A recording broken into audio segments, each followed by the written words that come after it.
नमस्कार. ड्रायव्हित भावमध्ये आपल्या सर्वांचं स्वागत आहे. आजचा विषय लय हार्ड आहे. का माहित आहे का? मुंबई सारख्या मेट्रो शहरामध्ये ड्रायव्हरची नोकरी का धोक्यात आली आणि या ड्रायव्हिंग क्षेत्रामध्ये मुंबई सारख्या मेट्रो शहरात मराठी मुलं कुठं कुठं कमी पडली याचं उत्तम उदाहरण या व्हिडिओमध्ये बघा, तुम्हाला ऐकायला मिळेल.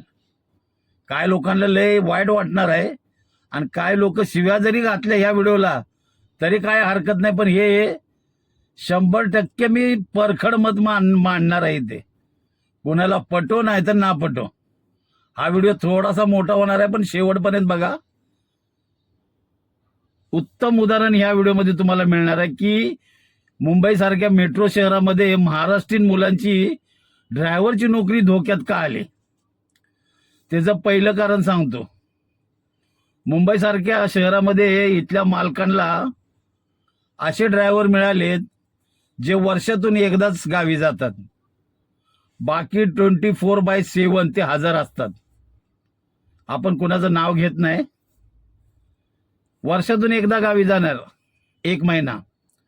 आणि स्थानिक जर म्हणलं तर त्यांचं कसं असतं, स्थानिक म्हणलं म्हणजे कुठल्याही पातळीवर असू द्या, स्थानिक म्हणलं तर त्यांचे सण उत्सव लग्न घरातले प्रॉब्लेम्स, मुलगा आजारी आहे, हे आजारी आहे, हे भरपूर कारणं असतात.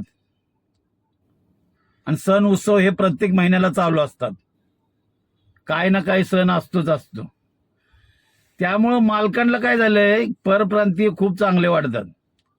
365 दिवसापैकी फक्त 30 दिवस तर गावी जातोय आणि बराबर तो टाइम मध्ये ना. आणि दुसरी गोष्ट, सगळ्यात महत्वाची गोष्ट, कान देऊन ऐका.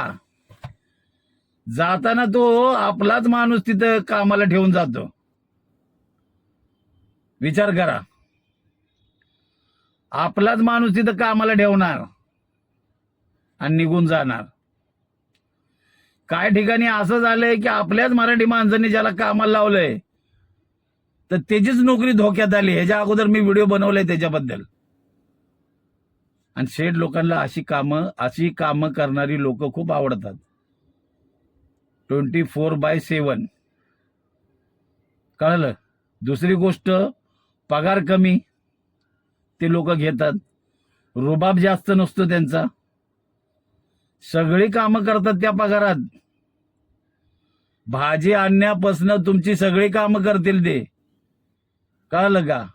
पोरांना फिरवा, तुम्हाला कुत्र्याला फिरवा, कळलं, सगळी कामं करतील तुम्हाला. त्याच पगारात तुम्हाला उत्तम सर्व्हिस ती लोक देतात. फक्त त्यांची एक अट असती, वर्षाला आम्हाला एकदा गावी जाऊ द्या. तसं आपलं नाही ना हो.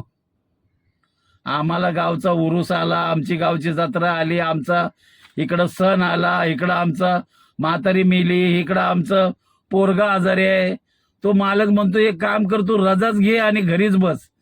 ही खरी परिस्थिती आहे. मी सांगतोय, मी बोललो ना, या व्हिडिओला तुम्ही शिव्या घातल्या तरी चालतील.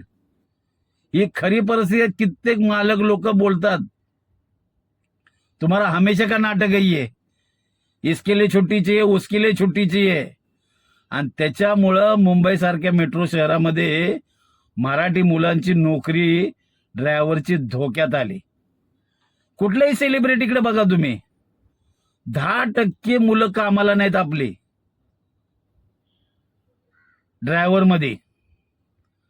कुठलाही म्हणजे बॉलिवूडचा हिरो घ्या, कोणी पण घ्या.